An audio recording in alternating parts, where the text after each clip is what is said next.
నిండా ముంచిన అకాల వర్షం.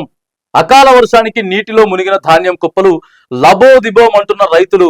అకాల వర్షానికి వరి ధాన్యం తడిసి ముద్దైపోయింది. రాజన్న సిరిసిల్ల జిల్లా ఇది. ఒక్క రాజన్న సిరిసిల్ల జిల్లానే కాదు, తెలంగాణలో ప్రతి జిల్లాలో కూడా మొత్తం ఇగో ఇట్లనే పోసుకొని ఉన్నారు. ఇట్లనే పోస్తున్నాయి ఒడ్లు. పరదలను కింద గప్పు పైన గప్పు ఎన్ని అయినా గప్పు లేదు. రైతులు గగ్గోలు పెడతా ఉన్నారు. దాదాపుగా 5-6 నెలలు రైతు భరోసా ఇవ్వకపోయినా ఆడవీడ కొద్దిగా అప్పు తెచ్చుకొని పంటలు పోసుకున్నారు. అవి చేతికొస్తే కళ్ళల్లో లేకపోతే ఆడో మార్కెట్ యార్డ్లో కూడా 20-25 రోజులు ఉంటాయండి. ఒడ్లు తీసుకపోతే 25. మీ దగ్గర మిల్లర్లతో మాట్లాడింది ప్రభుత్వం. గోడౌన్లు ఉన్నాయి. నువ్వు కొన్న తర్వాత 24 గంటలు 48 గంటలు కాదు, వారం రోజులు అయి పైసలు రైతుకి, లేకపోతే 15 రోజులలో పైసలు కానీ కొనాలి కదా.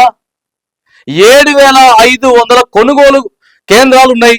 దానికి సరిపడా అధికారులు ఉన్నారు. ఐకేపీ సెంట్రల్ అధికారులు ఉన్నారు.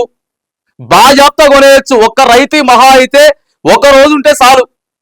ఒక రోజు ఉంటే మార్కెట్ యార్డ్లా కొని తీసుకపోయి నువ్వు ధాన్యం జాగ్రత్తగా పెట్టుకోవచ్చు. ఎందుకు పెడతలేరు అధికారులు? వాటిని కాపాడుకోవాలి, వర్షానికి కాపాడుకోవాలి. ఎండ వచ్చినప్పుడు పోసుకు ఇదే పనే, రైతుకి ఇదే పని అని అడుగుతా ఉన్నాం. దయచేసి ఇప్పటికైనా సరే ప్రభుత్వం కళ్ళు తెరిచి చెక్కా కొనేటటువంటి ప్రయత్నం చేయండి. వారం 10 రోజులైనా ఇబ్బంది లేదు. రైతులకు పైసలు వేయండి. రైతన్నలు ఏడుస్తా ఉన్నారు, గోసపడతా ఉన్నారు ఇలాంటి అకాల వర్షాలతోటి.